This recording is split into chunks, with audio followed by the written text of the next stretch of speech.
Le thème, frères et sœurs, c'est le surnaturel dans le naturel. Le surnaturel dans le naturel.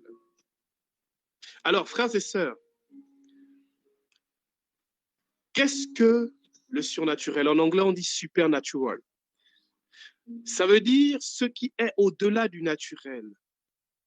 C'est une réalité. Quand on parle de surnaturel, on parle de réalité qui n'est pas naturelle. Ce qui est naturel, c'est ce qui va être matériel, ce qui va être physique, ce qui appartient à notre monde. Notre corps, les animaux, les arbres, l'environnement. Et quand on parle donc de surnaturel, il s'agit donc d'une réalité. Jésus va parler de monde à venir, il va parler de royaume qui n'est pas de ce monde. En fait, il s'agit, quand on parle de surnaturel, il s'agit de ce qui n'est pas de ce monde. Il s'agit de ce qui n'est pas de ce monde. Bien aimé, nous savons que un homme ne peut pas traverser un mur. Ce n'est pas naturel, ce n'est pas possible. Mais lorsqu'une personne arrive à le faire, comme le Christ va le faire à la résurrection, il va se trouver au milieu des apôtres sans passer par la porte. Ça, c'est surnaturel. Ça peut arriver dans le surnaturel, mais de façon naturelle, non. Donc, qu'est-ce que Dieu fait?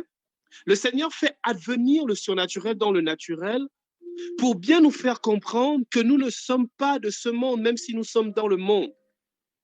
Frères et sœurs, à partir du moment où tu es chrétien, à partir du moment où tu acceptes le Christ, à partir du moment où tu es élu, parce que c'est par élection divine que nous sommes chrétiens à cause du désir de Dieu pour nous, du plan de Dieu pour nous, alors nous n'appartenons plus à ce monde, mais nous sommes dans ce monde. Qu'est-ce que ça veut dire? Nous pouvons le voir concrètement dans la vie de Jésus. Bien-aimé, le Christ, bien-aimé, va venir sur la terre. Vous savez, dans la tradition juive, le ciel est en haut. Quand on parle du paradis, quand on parle du ciel, on parle du royaume des cieux. L'endroit où siège Dieu, c'est en haut. C'est en haut, on considère que c'est en haut. Du coup, quand il descend sur la terre, c'est une façon de dire qu'il s'abaisse, frères et sœurs. Ça s'appelle la kénose. Le Christ prend chair, justement. Il prend chair dans la Vierge Marie. Le Christ qui est surnaturel, parce qu'il est écrit que Dieu est esprit. Dieu est esprit, frères et sœurs. Il prend chair. Ça veut dire qu'il prend la condition humaine. Il y a donc une véritable rencontre du surnaturel et du naturel dans le Christ Jésus, lui qui est vrai Dieu et vrai homme, qui est donc esprit, qui est donc Dieu, qui est donc dans le royaume et d'un autre monde, mais qui devient aussi homme. Il est donc justement, il a justement, frères et sœurs, cette double nature. Et frères et sœurs, ce que le Christ va faire pour nous, en devenant naturel, en nous faisant voir justement en faisant entrer le surnaturel dans le naturel, le but de Dieu, le but du Christ, frères et sœurs, c'est d'emmener le divin dans l'humanité. Vous savez, le Seigneur a créé le monde, c'est écrit dans Genèse 1 et 2, il y a les deux récits de la création. Il crée le monde, il crée le ciel, la terre, les animaux, il crée l'homme.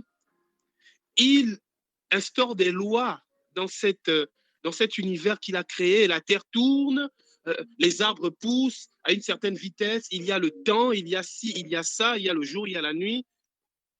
Et ici, le Seigneur va emmener le divin dans le naturel. C'est-à-dire qu'il va y avoir cette réalité de l'agir de Dieu, cette réalité justement des choses qui ne devraient pas se passer, mais qui vont se passer et qui vont devenir possibles à cause du fait que le Seigneur ait permis, ou du moins le Seigneur ait fait en sorte qu'il y ait cette rencontre de Dieu et de l'homme, du surnaturel et de ce qui est naturel. Soyons clairs, c'est Dieu qui a créé le naturel, hein? Voilà. Mais c'est aussi Dieu qui a créé le surnaturel.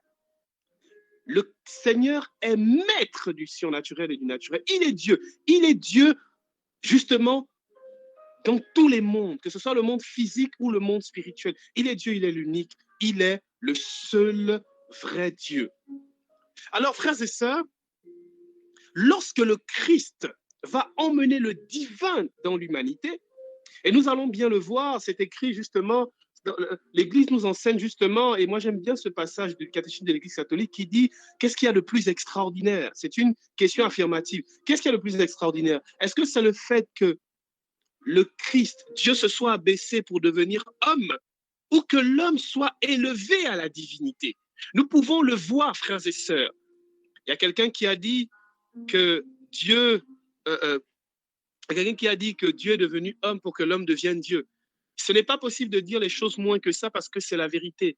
Frères et sœurs, si le Christ est devenu notre frère dans la chair, c'est pour que nous devenions nous fils dans l'esprit. Nous devenions fils justement par son sacrifice. Nous devenions fils justement par le prix qu'il a payé à la croix. Nous devenions fils justement du fait qu'il nous réconcilie avec le Père par sa croix. Frères et sœurs, c'est donc possible que le surnaturel soit dans le naturel, rejoigne le naturel. Mais qu'est-ce que ça veut dire concrètement? Ça voudrait dire que c'est possible, étant sur la terre, de vivre déjà de la vie divine. De la vie divine. Frères et sœurs, vous savez, le catéchisme de l'Église catholique va nous dire justement que le Seigneur, justement, a voulu que l'homme vive au numéro 2000, au numéro 52. Numéro 52, que l'homme justement ait accès à la vie divine, à la lumière impénétrable, à la lumière inaccessible de Dieu.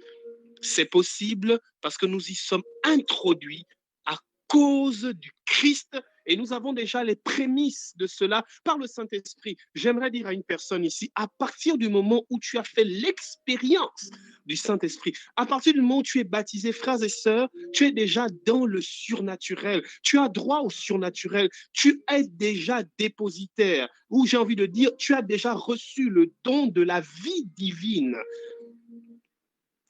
Parce que tu as été baptisé au nom du Père, du Fils et du Saint-Esprit. Et frères et sœurs, le mot baptisé signifie immersion.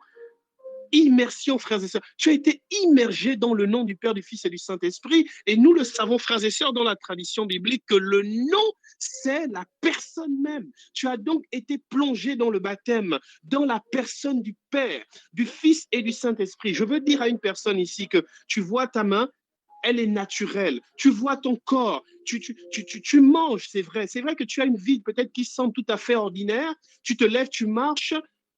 Mes frères et sœurs, je vais te dire une chose. La vie divine coule en toi. La vie divine coule en toi parce que tu es plongé, tu as été plongé. Et tu es plongé toutes les fois que tu pries, toutes les fois que tu vas à la messe, toutes les fois que tu es béni, toutes les fois que tu crois dans le Père, le Fils et le Saint-Esprit. Est-ce que quelqu'un peut dire Amen? Quelqu'un peut ouvrir son micro et dire Amen, garder son micro ouvert?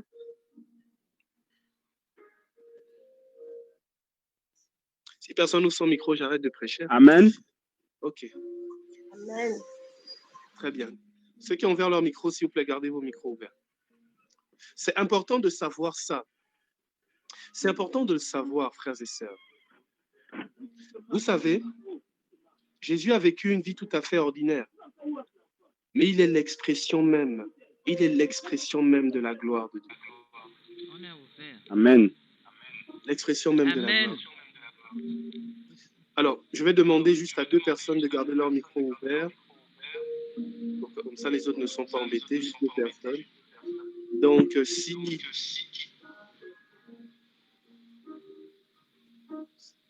Qui peut garder son micro ouvert? Alors...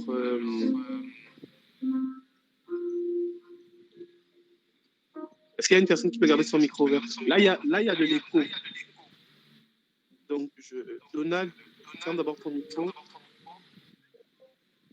Allô? Ok, super. Non. Donc, Marie-Gertrude.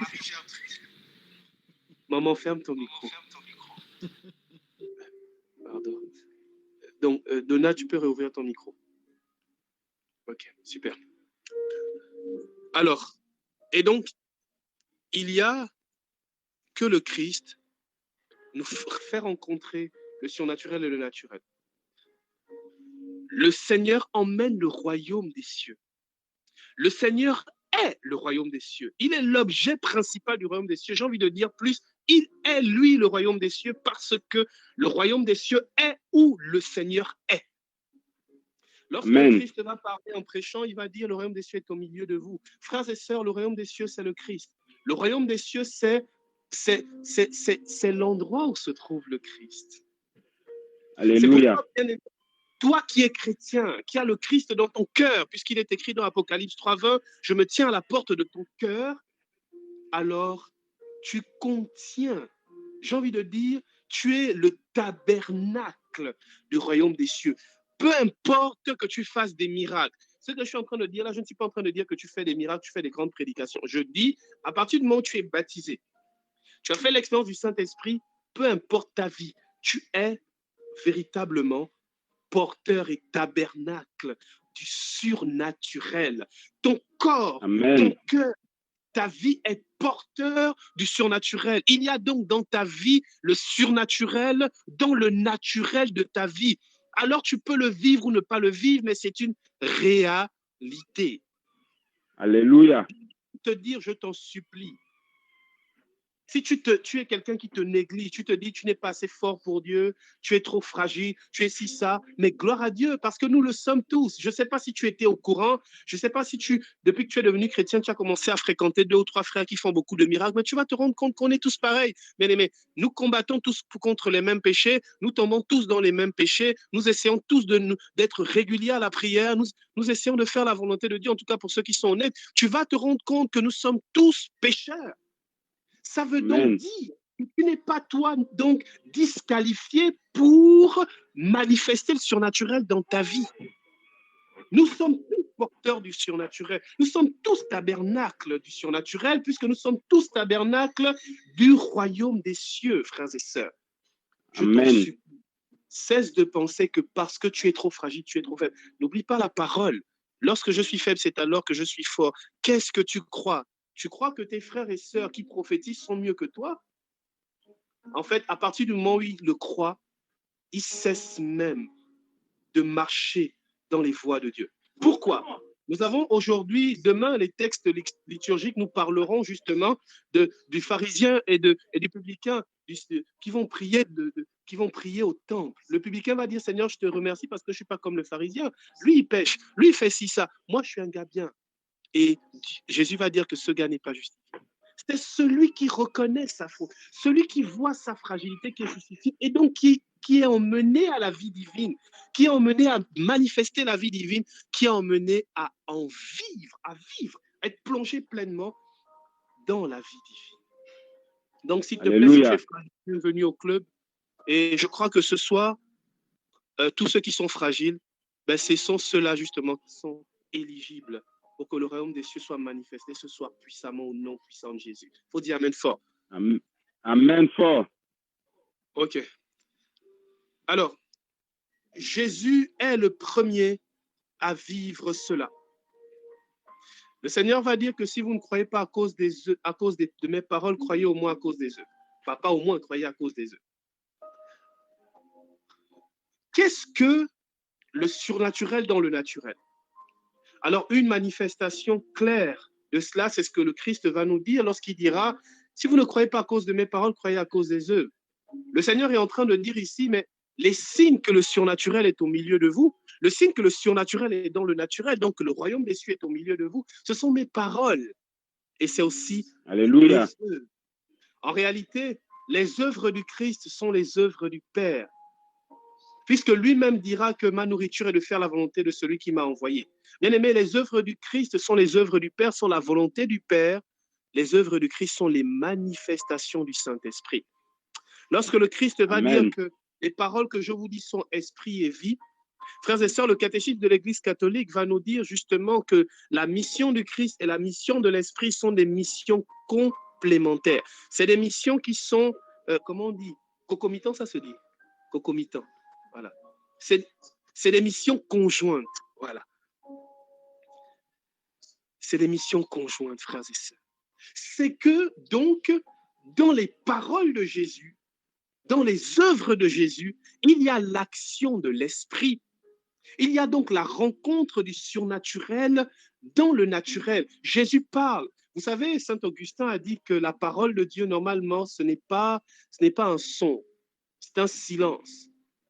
Lorsqu'on dit que Jésus est la parole de Dieu, Jean chapitre 1, au commencement était la parole dont il s'agit ici, là, ce n'est pas un son, parce que si c'était un son, ça voudrait dire en fait qu'en fait, que ce serait un bruit. Mais bien aimé, la parole de Dieu devient un son parce que l'homme a été créé avec une ouïe. Un ouïe, autant pour moi. Une ouïe. Une ouïe, non? Une ouïe, voilà. Donc la capacité d'entendre. Avant que l'homme ne soit, la parole de Dieu était déjà parole de Dieu. Et comme il n'y avait pas la possibilité d'entendre, puisque l'homme n'était pas, alors cette parole n'est pas un son. Cette parole est une personne, c'est Jésus-Christ de Nazareth. Frères et sœurs, Amen. c'est donc cette parole qui s'est faite chair pour que nous puissions l'entendre, frères et sœurs, que nous puissions l'entendre.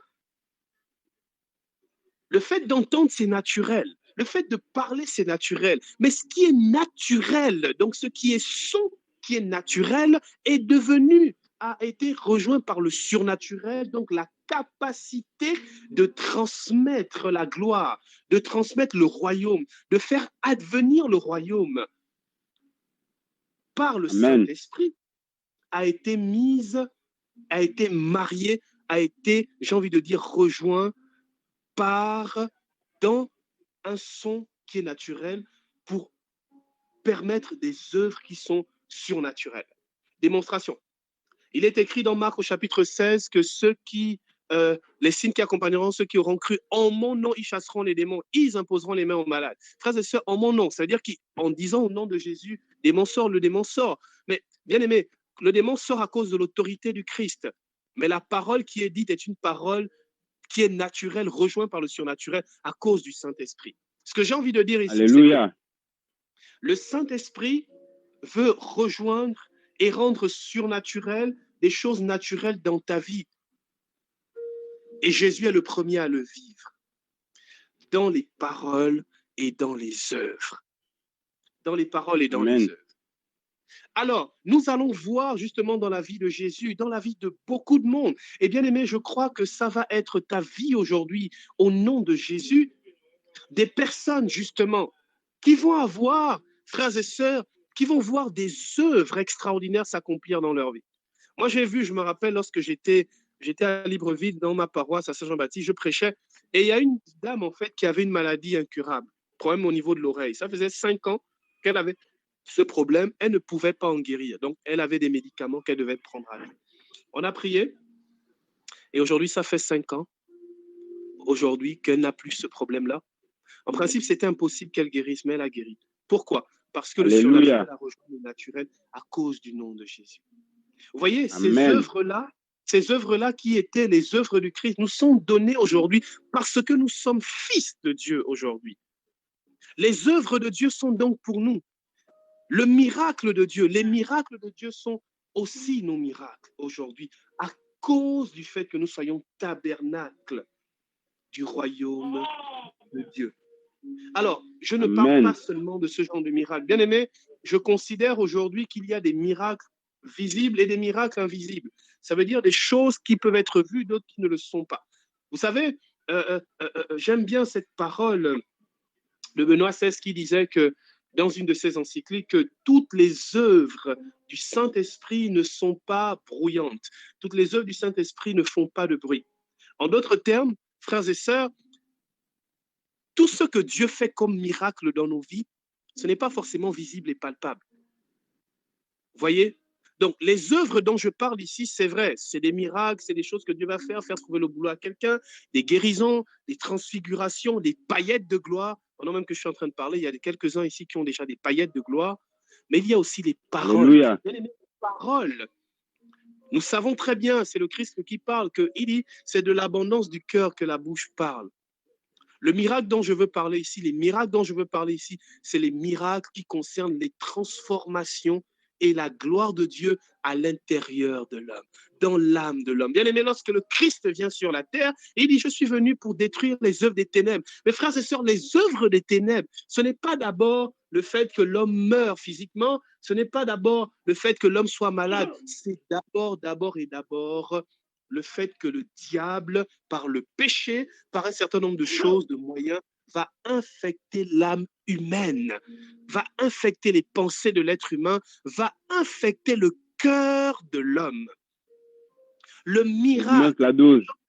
miracle le plus important dans la vie d'un chrétien, parce que tu peux être guéri physiquement, mais aller en enfer. Je me rappelle une fois, je priais pour une dame, j'étais quelque part à Libreville, je priais pour une dame qui avait été guérie de son pied, je pense que je t'avais raconté ça. Le soir même, je l'ai vu se battre et frapper ce pied-là à quelqu'un d'autre dans un bar. Bon, j'étais en train d'aller boire ma bière. Frères et sœurs, Amen.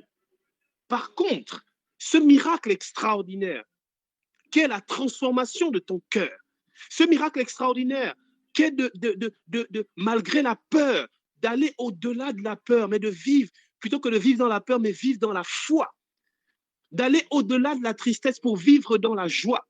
Ce miracle de voir comment, de vivre cette conversion du cœur, de vivre la paix du cœur, de vivre la joie du cœur, de voir ton âme être investie par l'amour de Dieu, vivre dans l'amour de Dieu, être vivant par l'amour de Dieu, être vivant par la gloire de Dieu, être, j'ai envie de dire, avoir son âme en paix à cause de Dieu. C'est là où tu peux voir des personnes, ils sont malades, mais ils ont la paix du cœur parce qu'ils ont compris. Mieux encore, parce qu'il y a cette œuvre surnaturelle du royaume de Dieu dans son cœur. Bien aimé, ce miracle pour moi Alléluia. est encore... Parce que c'est ce miracle-là qui te donne d'être véritablement heureux. Vous savez, le Christ va dire que c'est le mal, ce n'est pas ce qui rentre dans l'homme qui le rend impur, c'est ce qui en sort, parce que ce qui en sort vient du cœur. Bien aimé, ce que Jésus est en train de te dire ce soir, c'est qu'aujourd'hui, on passe à un autre palier. Nous avons vu des guérisons tout à l'heure, physiques. Maintenant, nous allons passer justement à des transformations des âmes. Bien-aimé, le Christ est venu sur la terre pour que ton âme soit transformée, ton âme accueille Dieu. Pour que ta peur, pour qu'au-delà de la peur, tu vives dans la foi, qu'au-delà de la panique, tu puisses vivre dans la paix, qu'au-delà de l'orgueil, tu vives dans l'humilité, qu'au-delà de la haine, tu vives dans l'amour, qu'au-delà de la colère, tu puisses vivre dans la patience, dans une véritable paix, dans une véritable joie. Il y a des gens, leur seule prière, c'est Seigneur, je veux la paix du cœur. Seigneur, je veux être heureux. Seigneur, j'aimerais aimer Dieu, j'aimerais t'aimer comme les autres t'aiment. Il y a des personnes qui disent, Seigneur, je veux juste aimer, je veux avoir la force d'aller aussi à l'église, je veux avoir la force de prêcher, je veux avoir la force de te louer, la force d'être intime à toi. Frères et sœurs, toi, c'est disponible parce que c'est une œuvre surnaturelle dans l'âme humaine. Amen. Amen. Comment on fait? Comment on fait? Comment on fait ça?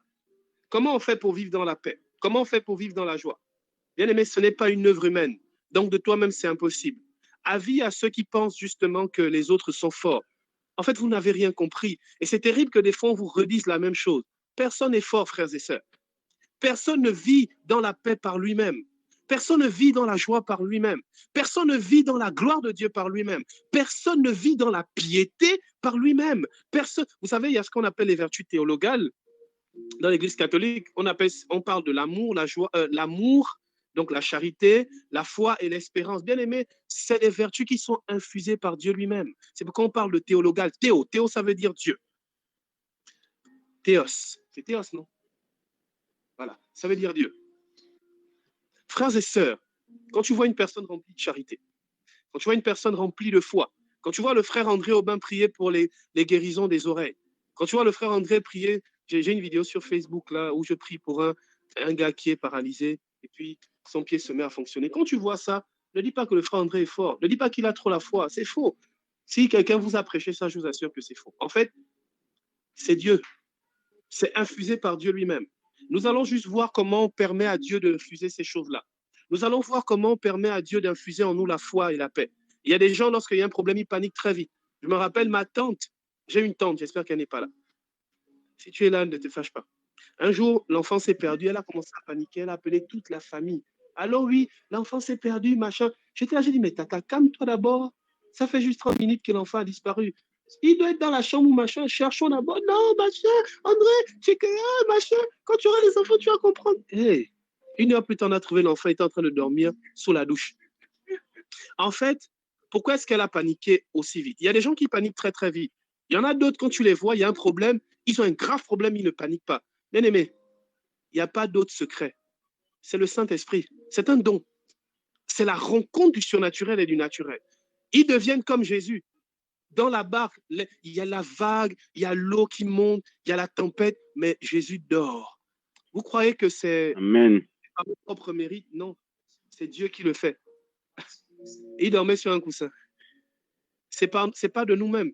Frères et sœurs, si tu veux devenir comme le frère Charlie, si tu veux être comme l'abbé Édouard, tu veux être zélé comme la sœur Emmanuelle, tu veux être calme et pieux comme l'abbé Édouard, frères et sœurs, en fait, c'est pas de même. La gloire ne peut revenir qu'à Dieu parce que c'est une œuvre divine. Et ce soir, tu vas apprendre comment on fait. Quelqu'un veut apprendre quand même, ou bien? Amen. Ok. Alors, comment on fait? Le Christ va dire dans Jean au chapitre 3, le verset 5, c'est Nicodème qui dit comment on fait pour entrer dans le royaume des cieux? Comment on fait pour advenir le surnaturel dans le naturel de ma vie? Comment je peux faire pour faire advenir cela? J'essaie de mes propres forces, je n'y arrive pas. J'essaie de prier, je n'y arrive pas. J'essaie de faire ça, je n'y arrive pas. Je fréquente même des gens qui le vivent, j'y arrive pas. Comment on fait? Jésus dit il faut naître d'eau et d'esprit. Il faut renaître de nouveau. Qu'est-ce que ça veut dire renaître de nouveau? Ça veut dire aller à l'école. Aller à l'école, aller à l'école. Aller à l'école, frères et sœurs. Vous savez, lorsque nous naissons et que nous allons à l'école pour avoir un diplôme, pour avoir des connaissances, nous sommes obligés de nous asseoir, d'apprendre, de lire, d'écrire. C'est deux choses. Premièrement, c'est un travail de longue haleine, ça prend du temps. Ce n'est pas du jour au lendemain qu'on passe du CP1 en 6e, ça prend du temps. Hein. Deuxièmement, ça demande aussi de la discipline personnelle. La première chose que j'ai envie de vous dire, les œuvres, frères et sœurs, ces œuvres du cœur, justement, que Jésus veut opérer, ces œuvres, justement, ce surnaturel qui doit rejoindre le naturel de notre cœur, qui peut avoir peur naturellement, mais qui finalement va rentrer dans la vérité de l'amour, dans la vérité du courage, la vérité de la patience, la vérité, justement, de la force intérieure. En réalité, comment on fait? En fait, on permet à Dieu de nous remplir de son amour. La Bible dit dans Romains au chapitre 5, le verset 5, que l'amour de Dieu est infusé dans nos cœurs par le Saint-Esprit. C'est le Saint-Esprit qui met en nous l'amour de Dieu, frères et sœurs. Et c'est cet amour de Dieu qui nous donne d'être en relation avec Dieu et donc d'être patient et donc d'être amour et donc d'être joyeux et donc d'avoir la paix et donc d'être fidèle et donc d'être pieux. Tu vois le frère qui prie Alléluia. pendant 5 heures. Si tu veux prier pendant 5 heures, c'est le Saint-Esprit qui met l'amour dans ton cœur pour que tu prennes ce genre d'initiative. Un amour dévorant. La Bible dit que l'amour de Dieu est un feu dévorant, frères et sœurs. Ça ne vient pas de l'homme. Ce n'est pas un mérite humain. Je n'aime pas Dieu de mes forces. Tu n'as pas à m'admirer parce que j'aime Dieu. Si tu m'admires, admire-moi parce que je l'ai demandé. Mais comme Alléluia.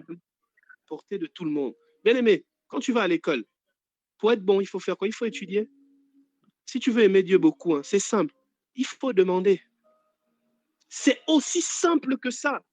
Il y a des gens qui pensent que c'est extraordinaire de prier des heures, c'est extraordinaire de faire ci ou ça, c'est extraordinaire que... Non, frères et sœurs, il n'y a pas de différence. L'amour de Dieu est pour tout homme. La Bible dit dans Joël au chapitre 3 que dans les derniers temps, je vais répandre mon esprit sur toute chair. Tu n'es pas une personne mise à part, une personne écartée du plan d'amour de Dieu. C'est faux. Bien-aimés, nous sommes tous appelés à aimer Dieu follement. Nous sommes tous appelés à être grandement patients. Nous sommes tous appelés à être grandement amour, joie et paix. Cela par le Saint-Esprit. Mais comment on fait? Je le redis encore, il faut simplement demander. La Bible dit dans Matthieu chapitre 7, le verset 7, demandez, on vous donnera. Frappez, on vous ouvrira. Cherchez, vous trouverez. Frères et sœurs, quiconque demande reçoit. Quiconque frappe, on lui ouvre. Et quiconque cherche, trouve. Mais comment on fait? Il faut simplement demander. Demander comment? Demander avec confiance et persévérance. Tout le monde peut faire ça. Amen. Frère André, si le frère Charlie, l'abbé Édouard, si l'apôtre Pierre devient ce qu'il est, frères et sœurs, c'est parce qu'il a demandé longtemps. Non, c'est parce qu'il a demandé avec confiance et persévérance. Bien-aimé, Amen. si tu crois aujourd'hui que moi j'aime Dieu, sache que j'ai un parcours et tout au long de mon parcours, je le demande. Si tu veux aimer Dieu en retour, s'il te plaît, demande aussi. Et quand tu demandes, crois qu'il te donne. C'est aussi simple que ça. Il n'y a pas d'autre secret. Que quoi? Que Jean, on médite. Non, il n'y a pas d'extraordinaire là-dedans. Dieu nous demande de faire des choses naturelles pour avoir part au surnaturel. Vous voyez, ça c'est une belle parole de sagesse, je crois. Une belle parole intelligente. Dieu ne te demande pas des choses surnaturelles pour avoir accès à son royaume. Il te demande des choses naturelles, donc qui sont à ta portée pour y avoir accès. Il donne, il permet que ce que tu fais qui est naturel porte du fruit, un fruit surnaturel. Une chose naturelle que Dieu te demande, c'est de demander. Tu n'as pas remarqué qu'il y a un désir dans ton cœur? Quand on te demande est-ce que tu aimes Dieu, tu dis oui, mais bizarrement tes œuvres ne suivent pas, bizarrement ton cœur ne suit pas. Demande simplement parce que Alléluia. le désir est signe que Dieu est déjà en train de le faire. Demande de tout ton cœur, en tout cas de toutes tes entrailles, de toute ta force. Tu n'as que ça à faire. La première fois que tu as été baptisé du Saint-Esprit, tu n'avais rien fait d'extraordinaire. Des fois même tu ne priais même pas. Tu étais juste là et puis bam, tu as juste dit je vous salue Marie. Après avoir dit je vous salue Marie, tu étais rempli du Saint-Esprit pour la première fois. Des fois même, tu étais juste en train de lire la Bible, tu lisais juste un passage, et puis tu étais rempli de la Bible, tu étais rempli du Saint-Esprit pour la première fois. Je t'en supplie, demande simplement, et demande avec persévérance, demande avec confiance, comme un enfant, comme un débutant. C'est simple. Seigneur, je vous fais ce témoignage et je finis par là. Avant, bien-aimé, je le dis, après, ma mère est connectée. S'il te plaît, maman, ne te fâche pas. Avant, je détestais ma mère. Quand j'étais petit, je devais avoir 4-5 ans, je détestais ma mère. Et frères et sœurs, à 7 ans, j'ai dit à Dieu, Dieu, donne-moi un cadeau. J'ai demandé ça simplement. Bien aimé, le surnaturel, c'est pour les enfants. C'est pourquoi Jésus parle de naître. S'il te plaît, en fait, c'est pour les enfants. Je t'en supplie que cette barrière qui te fait croire qu'il faut quelque chose d'extraordinaire soit brisée au nom de Jésus. C'est pour les enfants. C'est pour les simples. C'est pour les gens simples. Il faut demander, c'est tout. Que tu sois une prostituée, que tu sois sûr. Quand tu étais prostituée, là, Dieu n'est pas venu te récupérer là-bas. Donc, demande simplement. Et Jean, j'ai dit, Seigneur, donne-moi un cadeau. Et le cadeau qu'il m'a fait, c'est le baptême du Saint-Esprit. C'est le Saint-Esprit qui a rempli mon cœur. Et j'ai commencé à aimer ma mère. Frères et sœurs, je vous en supplie pour l'amour de Dieu. Amen. Il faut juste demander. Ce n'est pas la force d'un homme. Je répète ça parce qu'il y a des gens ici qui sont bornés, qui pensent que on admire un homme pour ses œuvres ou pour son cœur. Non, on n'admire pas ça. Ça, c'est la gloire de Dieu. On admire juste le fait qu'il demande. Point barre. C'est dans ça qu'il faut imiter. Deuxième point, je finis par là. Le surnaturel se manifeste dans les œuvres. Comment? Comment on fait? Il faut la foi, c'est tout. La Bible dit dans Romains au chapitre 10, 17, comment on fait? La foi vient de ce que l'on entend vient de la parole de Dieu. Là aussi, c'est simple. Il y a des gens qui pensent que quand le frère Charlie va prier pour un malade, le malade guérit, genre le frère Charlie est fort. Il y a des gens qui pensent que l'apôtre Pierre, lorsqu'il marchait, l'ombre de Pierre guérissait les malades. Pierre est fort. Il y a des gens qui pensent que Saint Martin ou Sainte Thérèse d'Avila, celle qui a justement les carmélitains, je pense, ont hérité de sa spiritualité. Elle était carmélitaine même, je pense, avec Jean de la Croix. Vous savez, lorsqu'il faisait souvent des entretiens spirituels, parce que Jean de la Croix était le père spirituel de Sainte Thérèse d'Avila, il évitait. Et frères et sœurs, quand on voit ça, on peut se dire, c'est extraordinaire, comment ils font? Ils sont extraordinaires, bien aimés. Ils ne sont pas extraordinaires. L'apôtre Paul va dire, ce qu'il y a de faible dans le monde, voilà ce que Dieu élève. Ce qui n'est rien, frères et sœurs, afin que nul ne s'enorgueillisse. Quel homme peut se lever pour dire, je fais des miracles? Personne ne peut le faire. Parce que c'est l'œuvre de Dieu dans nos vies. Et puisque c'est l'œuvre de Dieu dans nos vies, Dieu t'appelle à le faire. Réponds parce qu'il le fera au travers de toi. Tu n'as rien d'autre à faire qu'avoir la foi. Et pour avoir la foi, ce n'est pas si difficile que ça. Il faut simplement écouter la parole de Dieu. Parce que la foi vient Alléluia. de ce que l'on entend vient de la parole de Dieu. Mais là encore, Amen. c'est l'écoute assidue, persévérante de la parole de Dieu qui permet ces choses. Frères et sœurs, vous êtes trop négligents. Lisez la Bible. Il y a des gens qui vont dire, je n'ai pas la force de lire la Bible. Ah bon? Quand tu étais à l'université, quand tu étais au lycée pour avoir le bac, tu faisais les 2 capis. Tu avais besoin qu'on vienne t'encourager pour ça. Mais tu n'as pas eu la force pour lire le livre de maths. Tu n'as pas eu la force pour lire l'histoire de Charlemagne. Tu n'as pas la force pour aller sur Facebook et lire les bêtises de Facebook. Pourquoi tu vas avoir une force particulière pour lire la Bible? Va lire, c'est tout. À partir du moment où c'est Amen. important pour toi, tu vas faire. En fait, le truc, c'est que tu n'as pas assez soif. Il y a des gens qui se plaignent en disant, je n'ai pas la force de lire la Bible, c'est vous, oh, c'est vous. Oh. Bien aimé, quand tu vas arriver au ciel et que Dieu va te demander des comptes, tu vas avoir chaud. Hein? Parce qu'en réalité, quand tu vas à l'école ou quand tu vas au travail ou quand tu fais ci ou ça, il n'y a pas une force particulière de Dieu qui vient. Non, tu le fais parce que c'est important pour toi.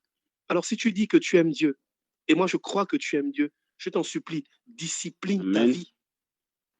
En fait, aie des habitus. Un habitus, ça veut dire quelque chose que tu vas tellement faire que ça va faire partie de toi. Discipline ta vie. Quoi, tu crois quoi? Que le frère tel ou tel, que l'apôtre Pierre ne voulait pas des fois aller boire les bières? Tu crois quoi? Que Saint Jean de la Croix ne voulait pas juste des fois aller à une fête ou manger et ensuite dormir? Mais il a discipliné sa vie parce qu'il savait que c'était important. Quand tu te lèves le matin pour aller à l'école, tu le fais parce que tu sais que c'est important, c'est pour ton avenir. Mais là, il s'agit ici du ciel. Il s'agit ici de faire l'expérience de la gloire de Dieu. Il s'agit ici de rentrer, de faire rencontrer le surnaturel et le naturel. Mes frères et sœurs, c'est tellement grand, tellement puissant, tellement vrai. Fais ce qui est naturel pour avoir accès au surnaturel. Dieu te bénira. Tu as juste besoin de lire la Bible. Amen. Tu as juste besoin d'écouter des prédications sur Internet, sur YouTube. Tu as juste besoin d'être assidu au temps de prière du samedi. Il y a des gens, ils savent très bien qu'ils doivent aller à la messe le dimanche, mais ils vont grouver jusqu'à 4 heures du matin le samedi. Quand tu fais ça, là, tu trouves que c'est normal et tu dis que tu aimes Dieu. Tu dis que tu aimes Dieu, que tu veux Dieu, mais tu fais ça. Pendant qu'il y a des personnes qui vont prendre de leur temps 1 heure par jour, 1 heure, 2 heures, 3 heures par semaine pour prier, pour lire la Bible. Ces choses-là, frères et sœurs, on a tous envie de boire les bières. On a tous envie de glander après le boulot. On est tous fatigués quand on rentre du boulot. On est tous fatigués, on a tous des enfants, on a tous des familles. Mais quand tu dois faire un post sur WhatsApp, tu le fais pourquoi? C'est difficile de le faire. Non, si tu le fais simplement parce que tu estimes que c'est important. Mais si c'est important pour toi, ta vie en Dieu, fais aussi ça. Ça fait quoi si tu sacrifies une sortie avec les amis pour être avec Jésus? Tu penses que Dieu est ingrat. La Bible dit que celui qui croit, c'est dans le livre d'Hébreux, celui qui croit que Dieu existe. Celui qui demande quelque chose à Dieu, il doit croire que Dieu existe et qu'il se fait le rémunérateur de ceux qui le craignent. Frères et sœurs, Dieu n'est pas injuste. Il faut faire ces choses qui sont simples. Lire la Bible, mon frère, ma sœur. Si tu ne le fais pas, tu n'auras pas cette rencontre. Je vais demander une grâce particulière de l'esprit. C'est le désir dévorant de lire la Bible, le désir dévorant de prier, le désir dévorant de demander. Mais bien aimé, ce désir que Dieu met en toi, Amen. je crois que c'est Saint Augustin qui dit que Dieu nous a sauvés, Dieu nous a créés sans nous, il ne peut pas nous sauver sans nous. Ce désir dévorant qu'il va mettre en toi, s'il te plaît, laisse-toi conduire par ce désir. Cesse justement d'être distrait. Cesse justement d'être distrait. Vous savez, je vais vous dire une dernière chose, après nous allons prier. Des fois, pour avoir accès au surnaturel, il faut côtoyer un peu plus Dieu que les hommes. Est-ce que quelqu'un comprend de quoi je parle? Il faut côtoyer un peu plus Dieu que les hommes. Amen. Il faut côtoyer un peu plus Dieu que les hommes. Amen. Nous allons prier. Amen. Alors, avant de prier, je vais donner la parole quelques minutes à l'abbé Édouard. Bonsoir, chers frères et sœurs, paix à vous. Je bénis Dieu pour la prédication du frère André, parce que l'une des grâces aussi que le Seigneur accorde, c'est la conversion de l'intelligence. Voilà. Il y a la lumière divine de l'Esprit qui vient comme éclairer nos intelligences parce qu'on avait une certaine conception de la chose qui faisait obstacle à l'agir de Dieu dans nos vies. Et surtout ceux qui pensent que c'est réservé à certains et pas à d'autres. Voilà, le Seigneur aussi le résout ce soir par son esprit. Et une dernière chose que le Seigneur m'inspire, c'était le témoignage prophétique. La vie du Christ a été en elle-même la réalisation du royaume au milieu de nous. Il a parlé de ça, l'incarnation de Jésus. Et lorsque le Christ monte au ciel après son ascension, il dit, je ne vous laisserai pas seul, je vous enverrai l'Esprit. Voilà, pour que vous soyez mes Alléluia. témoins aux extrémités de la terre. Et c'est à nous maintenant que revient la responsabilité de rendre présent le royaume de Dieu au milieu de nos frères et sœurs par le Saint-Esprit. Jésus a été oint par l'Esprit de Dieu, il le dit dans Luc 4, et Luc aussi va le répéter dans le livre des Actes des Apôtres, dans Actes 10, verset 38. Vous savez comment Dieu a oint d'Esprit Saint de puissance Jésus-Christ de Nazareth, qui allait de lieu en lieu en guérissant les malades et en chassant les esprits impurs.